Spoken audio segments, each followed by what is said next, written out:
이전보다도 더욱더 점점 자기중심적인 생활 사고를 가지고 살아가고 있는 것 같습니다. 내 것에 대한 애착, 자기 것을 만들기 위한 도전, 어린아이서부터 아주 대단합니다. 우리 담비를 키우다 보니까 이놈이 요즘에 자주 쓰는 말이 하나 있습니다. 그게 뭐냐면 내 거야. 그 내 거야를 얼마나 소리를 치는지 정이 떨어질 정도로 누가 네 거 아니라고 그랬냐 이거예요. 보면 자기 것도 아니요. 그런데도 내 거야. 그리고 뭐 주변에 사람이 근접을 못하게 소리를, 조그만 놈이 소리를 치는 걸 보면서 이야, 저 어린 놈이 저걸 칠 거라고 저렇게 주장할 정도로 강한 욕망을 가지고 있구나. 그렇다면 우리 어른인 우리 장로님들 좀 되면 문장님은 얼마나 더 세게 내 것이라고 주장할 것이냐. 그런데 하나님, 이것은 내 것이 아닙니다. 주님 것입니다. 다 주님이 주신 겁니다. 이런 고백이 나온다라고 하는 것은 이게 여러분 믿음이라고 하는 겁니다. 믿음이라고 하는 겁니다. 우리가 어린아이를 키울 때는 어린아이를 그냥 두면 안 됩니다. 우리가 알기로 우리가 거듭나기 전에는 다 그 유전으로 타고 내려온 아담의 원죄 영향을 많이 받고 살아갑니다. 그래서 자기 고집이 있고 아집이 있고 육의 못된 속성에 의해서 어리지만 그게 살아가려고 애를 쓰는 것이에요. 그래서 예전에 어떤 어른이 그런 말을 했어요. 사람의 엉덩이는 훈육의 언덕이라고 그랬어요. 뭔 소리예요?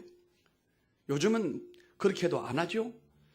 버릇이 없거나 고집이 세거나 잘못된 생각을 하거나 하나님께로 향하지 못하고 꺾어지지 않은 아이들은 그대로 내버려 두지 말고 그대로 키우지 말고 젖만 메고 밥 먹이지 말고 엉덩이를 때리라 이거예요.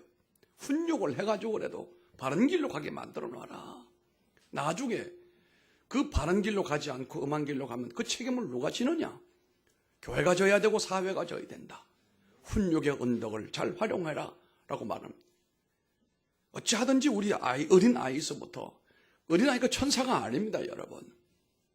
자신의 욕망과 자신의 아집과 고집대로 그대로 점점 커가는 것이거든요.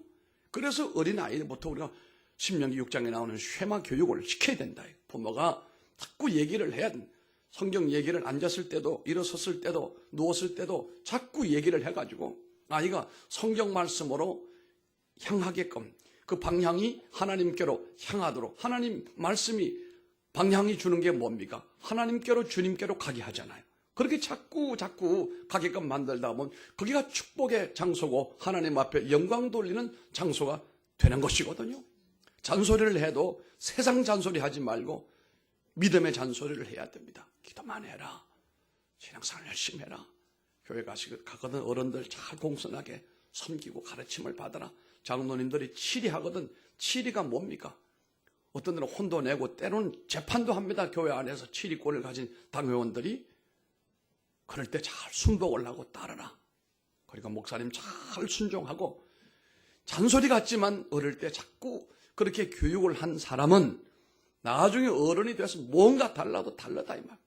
그걸 개발하지 않고 그 원석 그대로 던져놓고 잘 될 줄로 그렇게 기대만 하고 있어서는 안 된다 이거예요. 자꾸 개발시켜 나가야 된다. 이걸 우리가 디퍼런세이션이라고 하는 분화라고 하는 것이거든요. 세밀하게 하나님 주신 그 은사대로 그 사람을 하나님의 사람으로 다듬어가는 이것이 하나님의 교회 교육이 되어져야 될 줄로 믿습니다. 왜냐하면 그대로 두게 되면 자기중심적으로 사람이 그렇게 옹졸해지게 되고 세상 사람들에게 해를 끼치는 존재가 될 수밖에 없는 것이거든요. 신앙생활이라고 하는 것은 내 중심에서 하나님 중심으로 바뀌어지는 것입니다. 나만 알던 사람이 부모님도 알고 형제도 알고 이웃도 알고 주변을 알아가는 것이 신앙이다 이 말씀이거든요. 그러므로 인하여 우리는 자기가 원하는 것을 얻기 위하여 자기가 추구하는 것에 너무 방임하지 말고 빠지지 말고 늘 하나님의 말씀으로 하나님의 성령의 인도하심을 받으면서 내 인생을 이끌려 가게 되기를 주님 이름으로 축원합니다. 하나님은 사람과 달리 그 한 사람 한 사람에게 뭔가를 감동을 주시고 은혜를 주시고 지시하시고 이끄시는 분이에요.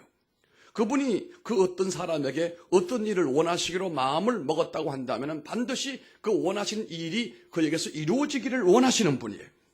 하나님이 우리의 인생을 관찰하시고 관여하실 때 이미 우리에게 하라고 말씀한 많은 부분들이 있는데 이것에 대하여 많은 사람들이 실제적으로 순종하는 것도 있지만 순종하지 않고 방임된 상태로 그런 대로 하나님을 믿는 것처럼 예수 믿는 것처럼 살아오는 경우도 많아요. 제 자신을 살펴보아도 하나님 앞에 깊이 자신을 생각해 보게 되면 하나님의 큰 줄기의 말씀은 명령하는 그 말씀 따라 순종하지만 세세한 부분은 내 생각대로 내 주장대로 내 주관으로 하는 일들이 상당히 많음을 발견할 수 있다 이 말입니다. 하나님이 주시는 말씀과 이 계명들은 내가 선택해서 지키고 싶은 것은 지키고 나머지는 잊어버려도 되는 것이 아니고 하나님은 내가 그분의 모든 말씀과 계명을 그분과의 사랑의 관계를 통하여 다 지키기를 하나님은 원하시거든요. 그래서 우리가 가능하시면 큐티를 하시기를 바랍니다. 하나님과의 잔잔한 사랑, 감동적인 사랑, 순간순간 인도하시는 그 손길 필요합니다. 하나님은 여러분이 조그마한 일에서 충성하는 것을 보시면 기뻐하시고 큰 것을 여러분에게 맡기시는 겁니다. 큰 것에 순종하려고 하지 말고 작은 것에서부터 순종해 가시기를 바랍니다. 그래야 하나님과 가까워지게 되는 겁니다. 성령께서 여러분으로 하여금 늘 원하시는 것이 무엇인지 작은 일에 우리가 잘 순종하고 복종을 해야 성령께서 우리에게 더 큰 것을 향하여 가르쳐주고 더 넓은 곳으로 우리를 나가도록 감동을 주시는 분이시거든요. 그리고 더 좋은 길로 우리를 자꾸 이끌어 주시는 겁니다. 오늘 아침 말씀에 나타나 있는 요나 사건을 통하여 몇 가지 교훈을 함께 우리가 나누고자 하는 것입니다. 첫째는 요나가 하나님의 첫 번째 지시에 불순종하고 있잖아요. 첫 번째 지시에 불순종하여 기회를 놓쳐버리고 말았어요. 첫 번째 기회를 놓친 사람입니다. 그로 인하여 그 삶이 평안했습니까? 아닙니다. 풍파를 만났습니다. 이른바 하나님의 징계를 만났다 이런 말씀입니다. 고통을 겪었다는 거죠. 이 사건으로 하나님께 불순종하면 반드시 고통스러운 대가가 치러지게 된다는 것을 우리들을 가르쳐주는 교훈인 것입니다. 하나님이 니느웨를 회개시키기 위하여 그들을 구원할 계획을 가지고 계시면서 누구를 보낼까? 하나님께서 어떤 개인이나 가문이나 한 나라를 구원하시기 위하여 하나님은 생각이 많아요. 우리가 120년, 130년 전에 이 땅이 어두움과 질병과 가난과 사탄의 어두운 그늘 밑에서 허우적거리고 있을 때에 하나님이 이 동방의 작은 나라를 위하여 누구를 보낼까? 내가 누구를 보낼까? 이런 생각 끝에 하나님이 선택한 선교사들이 잘 아시는 것처럼 부활절날 아침에 저 제물포항으로 아펜젤러와 언더우드 선교사가 감리교 선교사와 장로교 선교사가 함께 내렸습니다. 공식으로 이 땅에 선교사가 발을 내딛게 됐는데 또 여기에서도 얘기를 해요. 장로교가 이 땅에 먼저 왔느냐, 감리교가 먼저 왔느냐, 두 선교사가 왔는데 누가 먼저 이 땅을 밟았느냐. 참 애매해요. 우리 최 집사님, 둘 중에 누가 먼저 밟은 것 같아? 우리가 본 적이 없으니 굳이 자꾸 얘기하자면. 그러나 그들의 전통, 그들의 예의를 보면 그들은 누가 우선이죠? 그들은 여자가 우선이고 아이들이 우선이에요. 그런데 이 사람은 여자도 아니고 아이도 아니고 20대 청년이었으니까. 그래 사람들은 많이 말을 해요. 감리교는 어쨌든 아펜젤라가 먼저 왔다고 하고 장로교인들은 언더우드가 먼저 왔다. 그렇게 얘기를 합니다. 어쨌든 중요한 것은 하나님이 이 한반도에 있는 이 고통의 땅에 구원의 빛을 비추기 위하여 그들을 하나님이 마음에 깊이 새긴 사람들을 감동을 주고 움직여서 그 먼 태평양을 건너서 이곳에 와서 이 땅의 복음을 위하여 헌신하게 하셨다는 겁니다. 뿐만 아닙니다. 우리가 저 호남 쪽에도 그리고 영남 쪽에도 그 대도시마다 호주 선교사, 호주 장로회 선교사, 카나다 장로회, 북장로회, 남장로회, 감리교, 또 유럽에서 영국에서 오는 사람, 불란서에서 온 사람들, 세계 각처에서 이 한반도 좁은 땅에 집중으로 선교사들이 모여들었어요. 그렇게 된 이유는 우리가 강도 만난 자처럼 처지가 불행하고 그들의 눈으로 볼 때가 아니고 하나님의 눈으로 볼 때 강도 만난 동포들이었거든요. 일제에 말할 수 없는 수탈을 당하고 인간 대접을 전혀 받지 못하고 그들이 우리 3.1 운동을 많이 도왔습니다. 사실 이번에 3.1 운동은 역사적인 재평가가 이루어지고 있는데 이것도 사실 문제가 많아요. 대한민국이 언제부터 대한민국이냐? 8.15 해방을 맞이하고 중앙청에 태극기를 올리고 그리고 초대 의회를 소집을 해서 초대 재헌 국회가 시작이 됐을 때 목사님의 기도로 시작을 했습니다. 엄연히 이 땅의 시작은 8월 15일 우리가 해방하고 난 다음에 그리고 시작을 한 걸로 알았는데 이번에는 3.1 운동을 어떻게 각색을 하는지 태극기도 이상한 태극기를 걸고 그리고 난 다음에 임시정부 그때부터 사실 3.1 운동은 이게 우리 동포들에게 일본에 눌려 살 사람이 아니다. 우리는 이 아시아와 전 세계가 이렇게 움직여지고 자유 세계가 움직여지는데 우리는 자유인이다. 잠시 너희들이 우리를 지배하고 있었는지 몰라도 착각하지 말아라. 우리는 자유인이고 언제 일어나도 일어나고 언제 해방을 맞아도 맞는다라고 하는 우리의 스스로의 자길주의예요. 얼마나 위대한 민족의 정신인지 알 수가 없지요. 그 이후에 이제 상해 임시정부가 수립이 됐는데 이것을 우리가 공적으로 대한민국의 출발이다 말하기는 상당히 어려운 거 아니겠느냐. 그런 생각을 우리가 늘 갖고 있었던 것인데 이번에는 좀 달리 생각을 하는 것만 같아서 그게 문제가 아니에요. 그게 문제가 아니에요. 그때 독립운동을 했던 사람들은 우리는 대한민국의 이 민주주의라고 하는 이 기초에서 볼 때 그때 공산주의, 이번에 대통령이 빨갱이 발언을 했는데요. 그 얘기를 왜 하는지 모르겠어요. 독립운동을 해도 사회주의로 독립운동한 사람은 우리는 함께 할 수가 없어요. 자유민주주의를 위하여 독립을 한 사람들에 대한 예우는 하지만 우리가 북한의 공산주의자들로부터 전쟁의 경험을 당하고 이 동포의 10분의 1이 죽음을 당했고 말이에요. 말로 할 수 없는 고통을 당했고 그 이후도 지금까지 이념의 갈등을 꼭 겪고 있는 원인이 뭐예요? 그거 아니겠습니까? 이 설교 서두에 이런 얘기를 해서 미안합니다만 어차피 우리는 역사적인 존재예요. 무시할 수가 없단 말이에요. 3.1절에 사실은 제가 시내를 나가서 안경을 좀 수리하러 갔다가 가보니까 어머나 도심지가 난리가 났어요. 그런데 보니까 장성들, 예비역 장성들 성우회라고 하는 분들이 있는데 이전에 다 장군들이었죠. 할아버지들 됐어요. 이분들이 다 나왔어. 나와가지고 길거리 행진을 하는데 어마어마해요. 어마어마해요. 그런데도 언론에서는 그걸 데스크필하는 사람 하나도 없고 했는지 안 했는지도 모르고 이 나라가 어디로 가는지 정신을 똑바로 차리지 않으면 안 돼. 제가 안경하는 그 사람이 저희 영천 사람인데 대위로 예편을 한 사람. 자기 동기들이 지금 그 국방부 장관이. 그럼 내가 당신은 말이야 동기들이 지금 생명 걸고 길거리 데모를 하는데 당신 돈만 벌고 있으면 어떡하냐고.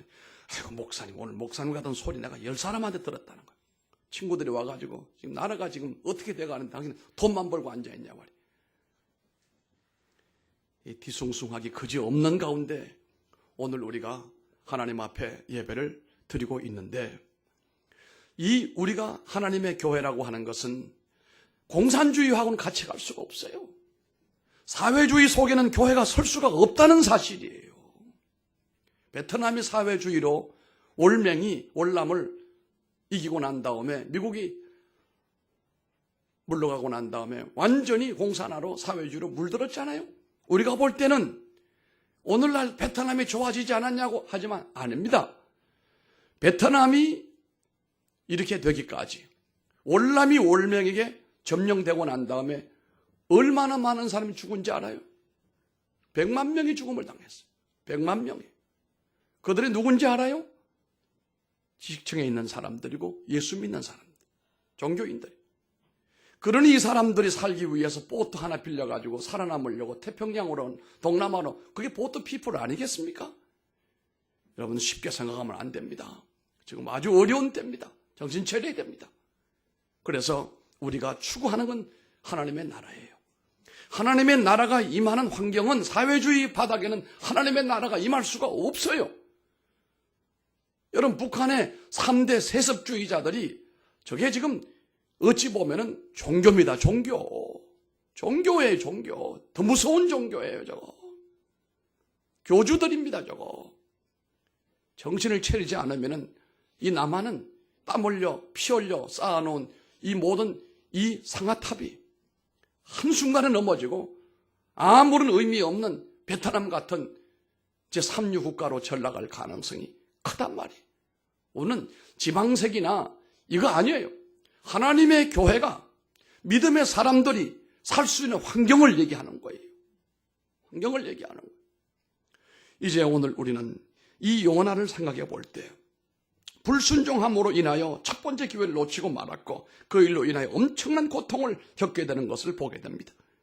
하나님이 니느웨를 회개시키려고, 그들을 구원시키려고 마음을 먹고 요나를 골라다가 요나를 그곳으로 가라고 동참하고 불렀습니다. 요나는 그 이방의 적들에게 대한 편견이 좋지가 않았기 때문에 그곳으로 가지 않았습니다. 요나는 그곳을 가기 위해서 오늘 이 말씀에 나오는 내용을 보면은 니느웨로 가기 위하여 배를 타러 갔는데 그 배를 타러 간 데가 어딥니까 도무지? 어디라고 그랬습니까? 요바로 내려갔다고 하잖아요. 3절에 요바로. 그 히브리인들은 요바라고 자파라고 그러더라고요. 자파 항구라고. 큰 항구입니다. 텔아비브에 산참 내려오게 되면 제일 우리는 말하는 부산항 같은 큰 항구예요. 이 요바가. 거기서 전역으로 가는 비행기, 배가 다 있습니다. 항로가. 그런데 니느웨하고는요, 다시서는 정반대로 가는 거예요. 그러니까 하나님의 말씀을 정반대로 어기고 가는 겁니다. 불순종한 겁니다, 그게. 우리가 회개라고 하는 것은 잘못된 길로 갔던 것을 다시 바른 길로 가는 것이 회개하는 겁니다. 요나는 하나님이 니느웨를 구원시키라고 하는 그것을 그렇게 받아들이지는 않았습니다. 왜? 자기 생각, 자기 주관이라고 그랬죠? 신앙생활에 있어서도 이게 문제입니다. 우리는 하나님이 답이고 성경이 답입니다. 군소리가 없습니다. 내 경험이나 내 주장이나 내 IQ가 문제가 아니에요. 하나님 말씀입니다. 요나 같은 선지자에게도 결국은 그와 같은 문제가 해결되지 아니함으로 인하여 하나님 앞에 큰 우를 범하는 모습을 보게 되었고 불순종의 결과는 매우 심각한 결과를 만들어버리고 말았습니다. 요나는 선지자이면서도 오늘 결국은 이 배사공과 배사람들에게 취조를 당하고 무시를 당하는 모습을 보게 되잖아요. 네가 어디서 왔으며 어느 나라며 너 왜 이렇게 됐느냐 말이에요. 이게 사실 요나가 그들에게 해야 될 말인데 요나가 그들에게 취조를 당하고 있다 이 말씀입니다. 우리가 세상 사람들에게 단호해야 되고 해야 될 텐데 도리어 세상 사람들에게 욕먹으면 되겠습니까? 여기 보니까 무역하는 사람들이 많은 그 무역의 이익을 구하기 위하여 물물 교환을 위하여 좋은 물질을 이 배에다 가득 실었는데 원체 파도가 일어나고 배가 위험하니까 그 귀한 물질들 경제적인 손실을 보면서 다 버렸습니다. 그래도 걷잡을 수가 없습니다. 하나님이 한번 간섭하시면 사람의 손으로 될 문제가 아닙니다. 회개해야 됩니다. 마침내 폭풍이 너무너무 심하게 되니까 안 되겠다 해서 결국은 제비를 뽑아서 요나를 바다에 던져버리지 않았습니까? 그러고 난 다음에 그는 3일 동안 물에 떨어졌는데 거기 큰 물고기가 무슨 고기요? 제가 주일학교 다닐 때는 고래라고 그랬어요. 고래가. 그런데 고래가 아닙니다. 큰 물고기라고 그랬어요.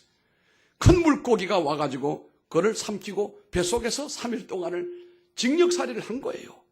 여러분, 이 고기 냄새가요, 창자 냄새가요, 무시무시할 정도로 냄새가 지독하고 그 안에 메탄가스가 꽉 차가지고 방울을 뿜기면은 바깥에 나오는 냄새가 얼마나 심한데 그 안에는 얼마나 고독스럽고 힘들겠습니까? 이게 불순종한 사람이 다 겪는 고통입니다. 말로 할 수 없는 고통을 당한단 말이에요. 3일 동안을 고기 뱃속에서 엄청난 고통을 경험한 이유도 불순종의 대가였습니다. 구원과 연관된 이 불순종은 특별히 하나님께서는 가볍게 취급하지 않습니다. 하나님께서 니느웨를 구원을 하려고 했는데 주의 종이 요나가 그걸 반대하고 났으니 도무지 이걸 어떻게 이해를 해야 될 거냐. 요나의 불순종은 하마터면 그 목숨을 잃을 뻔했습니다. 모세의 애굽인을 죽이는 그 일로 인하여 40년간 광야 생활의 대가를 치렀던 것처럼 바울은 초기 그의 불순종으로 말미암아서 하나님 앞에 많은 징계를 받았던 것처럼 그리스도인들의 핍박자라는 그의 평판 때문에 많은 사람이 그에게서 두려움을 느꼈는데 이거 다 대가입니다. 그런데요, 요나는 상당한 고통을 맛보고 마침내 자기의 불순종을 고백하는 모습을 보게 돼요. 두 번째가 회개했다 이 말이에요. 깊이 회개했습니다. 고기 뱃속에서 2장에 나오는 내용은 전부 회개의 노래입니다. 전부 회개입니다. 엄청난 고백을 합니다. 그랬더니 하나님께서 따라합시다. 그에게 두 번째 기회를 주셨다. 여러분, 회개하는 사람에게만 두 번째 기회를 주십니다. 뼈저리게 느끼고 난 다음에 하나님이 두 번째 기회를 주시는 거예요.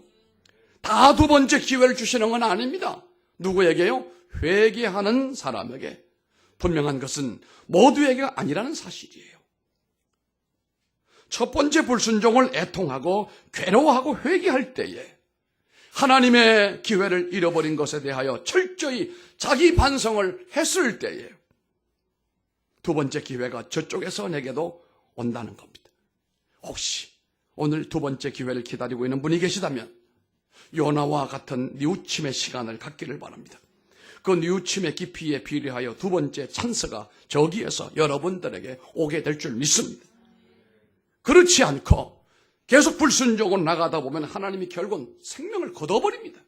지금은 경제적인 손실, 그죠? 경제적인 손실이 왔고 정신적인 손실이 왔지만 아마도 요나가 고기 뱃속에서 회개치 않았더라면 하나님은 거기서 요나를 없애버리는 거예요. 하나님이 나 같은 한 사람을 없애는 것이 대수인 줄 알아요? 그렇지 않습니다. 우리가 비행기를 타고 하늘 높은 곳에서 이 서울 바닥을 내려다보면 사람은 다 개미만 합니다.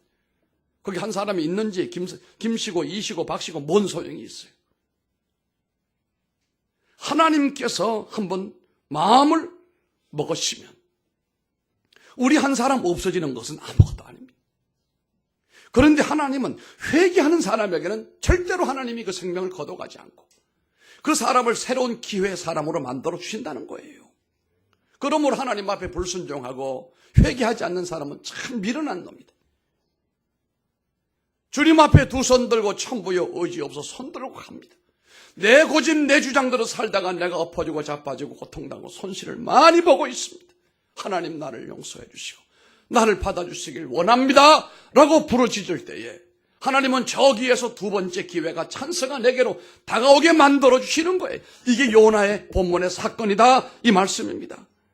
두 번째 이 기회를 주실 때에 하나님 앞에 요나가 깊이 순종을 합니다. 요나는 니느웨에 도착하자마자 첫날 한 문장으로 된 간단한 메시지를 들고 나가 외쳤습니다. 여러 시간 많은 사람에게 한 것도 아닙니다. 한 문장을 가지고 이 니느웨는 바로 우리가 잘 아는 아시리아, 아수르, 그 당시에 가장 강대국이었던 바벨론과 아수르가 최강대국이었는데 그 나라 수도예요. 그런 사람들의 밀집한 이 밀도가 얼마나 높았겠어요. 3일 길을 걸어서 그 성을 다 돌 정도 되면 오늘날 말하면 서울의 3배 정도는 된다. 인구가 어마어마했을 것이단 말이에요. 그런데 첫날에 도착해서 본인이 한 문장의 메시지를 들고 나가서 오늘 말씀 보면 나옵니다. 회개하라. 하나님이 당신들 회개하라고 한다. 간단한 문장으로 외쳤는데 그 메시지를 통하여 12만 명이 돌아왔다. 여러분 기적입니다. 이것은 요나가 한 것이 아니고 요나의 메시지를 통하여 하나님이 역사하신 겁니다. 이 엄청난 결과를 보고 요나가 깜짝 놀랐습니다. 그래서 4장 2절에 보니까 이렇게 말합니다. 여호와여 내가 고국에 있을 때 이러하시겠다고 말씀하지 아니하였나이까. 그러므로 내가 빨리 다시스로 도망하였었는데 주께서 은혜로우시며 자비로우시며 노하기를 더디하시며 이내가 크시사 뜻을 돌이켜 재앙을 내리지 아니하시는 하나님이신 줄 내가 이제야 알았습니다 라고 말하잖아요. 니느웨에 대한 하나님의 반응은 하나님이 모든 족속들을 얼마나 끔찍이 사랑하시고 한 사람 한 사람을 얼마나 하나님이 귀히 여기시는가를 보여주는 거예요. 때로는 목사를 통하여 누구를 전도하려고 하고, 때로는 어떤 먼저 구원받은 사람을 통해 전도하려고 하고, 때로는 먼저 믿은 아내를 통하여 남편을 믿을 구원을 인도하려고 하는 그 마음이 하나님이 보실 때는 끔찍스럽다 이 말이에요. 이번에도 부흥회를 갔는데 여러 사람이 교회를 처음 왔어요. 그 사람들 보니까 전도를 하고 하는데 열이 빠지고 저를 빠지는데 부흥회를 통해서 콘에 몰아가지고 데리고 나왔어요. 이렇게 세웠습니다. 여러분, 내가 이 교회 부흥회 마치고 돌아가지만 당신들은 이곳에 남아서 하나님의 축복의 사람으로 우뚝 서시길 바랍니다. 심어놨어요. 하나님은 구원에 대하여 누구를 건지고 누구를 믿음으로 인도하기 위하여 깊은 생각을 가지고 계시는 거예요. 그리고 그 일에 쓰임받은 주의 종을 선택하고 사람을 선택하시는데 그가 순종하게 되면 사람이 상상할 수 없는 놀라운 역사가 그 현장에 반드시 일어나게 된다는 겁니다. 한 사람이 첫 번째 기회를 놓쳐버리고 그것을 돌이켜 회개하고 주 앞에 돌아와 순종하고 나아가게 될 때 한 민족이 이렇게 돌아오는 광경을 보시란 말이에요. 12만 명이 하루아침에 돌아왔다는 얘기 아닙니까? 이제까지 나 한 사람이 하나님께 불순종하여 한 배에 탄 모든 사람들, 모든 가족들에게 고통만 안겨다주고 손해만 끼쳤다면 우리가 뉘우쳐야 된다 이 말입니다. 그리고 두 번째 기회를 얻지 못하고 힘든 삶을 영위하지 말고 하나님의 말씀에 귀를 기울이고 회개하기를 바랍니다. 축복의 문이 열리게 됩니다. 감춰진 하나님의 축복의 날이 내게로 다가온다는 사실입니다. 위대한 하나님의 사람들 중에는 불순종과 죄로 말미암아 하나님 마음을 심히 아프게 했던 사람들이 많이 있었습니다. 그러나 늦게 은혜 받고 그것을 뉘우치고 하나님 앞에 깊이 회개하고 돌아왔을 때, 실수를 인정하고 주 앞에 돌아왔을 때 두 번째 기회를 허락을 받아가지고 주 앞에 복을 받은 사람들이 많아요. 여러분, 모세를 보시기를 바랍니다. 모세는 위대한 사람이 되지를 못했어요. 여러분, 믿음의 조상 아브라함을 보세요. 두 번째 기회를 주지 않았더라면 그 지위가 지켜줄 수 있었습니까? 아무것도 없습니다. 여러분, 다윗을 보시기 바랍니다. 우리아의 아내 바세바를 통한 성범죄를 지어 그의 왕위가 풍전등화가 되고 아들 압살롬에게 왕위를 뺏겨버리고 울면서 도망을 쳤는데 두 번째 기회, 회개할 때 하나님 허락하셨는데 만약에 회개하지 않았더라면 그 길로 그냥 끝나는 겁니다. 베드로도 그랬습니다. 수제자로 3년간 훈련을 시켜가지고 그의 고백의 반석 위에 교회를 세워주겠다고 약속을 했지만 그는 3번이나 철저히 주님을 배신해버리고 말았습니다. 그러나 베드로에게도 두 번째 기회를 하나님이 주셨어요. 그가 깊이 뉘우치고 네가 나를 사랑하느냐고 말했을 때 차마 대답을 못해서 쉽게 말했어요. 주께서 아시나이다. 내 심정 주께서 아시나이다 그랬어요. 세 번째 깊이 뉘우침을 보고 그가 뭐라고 그랬습니까? 주님이 내 어린 양을 먹이라 말씀하시는 사독본을 주신 거예요. 그러므로 말미암아 그가 위대한 사람이 됐지 베드로 자신이 위대한 사람이 스스로 된 건 아닙니다. 첫 번째 기회 유산시키고 철저히 회개하고 난 다음에 두 번째 일어섰던 사람들이 대부분이 성경의 주인공입니다. 여러분, 그렇게 되기를 바랍니다. 불순종을 통해 이루시는 하나님의 관심이 있습니다. 때때로 하나님은 우리의 불순종마저도 얼마 동안 간섭하지 않으시고 그대로 놓아버려 두고 있다가 이것은 한 사람을 하나님께로 돌이키기 위한 연단의 수단으로도 사용한다는 겁니다. 하나님은 내가 그랬던 결정을 내리도록 어떤 때는 내버려 두고 있는지도 몰라요. 하나님은 내가 그랬던 길로 한없이 가도록 놓아두실지도 몰라요. 그렇게 될 때 오래지 않아 어려움을 보게 됩니다. 우리가 손해를 겪게 되어지게 됩니다. 내 자식에게 문제가 생기고 내 건강에 문제가 생기고 내 재산에 문제가 반드시 오게 되어 있습니다. 이것이 바로 내가 하나님께로 향하지 아니할 때 오는 요나가 받았던 신드롭과 똑같은 신드롭이다 이 말씀이에요. 하나님이 그대로 한참 동안 내버려 두는 듯 하지만 그러나 하나님은 나를 잠시 유기할 뿐이지 결코 끝까지 버리지 않습니다. 하나님이 나를 집중적으로 공략하시고 나를 붙드시고 나를 움직이실 때가 있다 이 말이에요. 그 기회 동안에 내가 계산해 보게 되면 내 눈으로 볼 때 엄청난 손해가 오는 거예요. 엄청난 손해가 오는 거예요. 그런데 하나님의 인도하심을 정신 차리고 눈을 뜨고 나를 바르게 고쳐주시고 인도하실 하나님께로 회개하고 돌아오는 그날에 불순종을 버리고 순종의 믿음으로 하나님 앞에 설 때는 하나님께서 이전에 잃어버린 것보다도 더 좋은 것을 더 많이 주신다 이 말. 탕자가 집을 나갔는데 그가 회개하고 돌아왔더니 어떻게 됐습니까? 잔치를 벌이고 맛있는 음식을 송아지를 잡아서 대접을 하고 그에게 가락지를 끼워주고 새 옷을 입혀주고 이전보다 더욱더 귀한 존재로 삼아주시잖아요. 하나님은 불순종이라는 환경을 가지고도 모든 것이 합력하여 선을 이루게 하십니다. 결국 불순종을 통하여 하나님은 우리의 성품을 개발시켜 하나님의 사랑을 알게 만들고 하나님의 은혜 가슴을 경험하게 만들어 우리가 믿음의 사람이 되게 해주시는 겁니다. 우리 성도들 가운데도 지난날 하나님의 축복의 기회를 얼마든지 놓쳐버렸는지 생각해 보기를 바랍니다. 모두 애통하는 마음으로 두 번째 기회를 차지하시기를 바랍니다. 이제 우리의 모든 것이 두 번째 기회라 생각하면 은혜 아니면 살 수가 없잖아요. 은혜로 덮어주시면 하나님 두 번째 기회 주 앞에 영광 돌리겠습니다. 주의 역사 위에 우뚝 서는 성도가 되겠습니다. 나를 하나님께서 두 번째 기회로 써주시고 축복해 주시기를 원합니다. 기도하시기를 바랍니다. 존귀하신 아버지 하나님,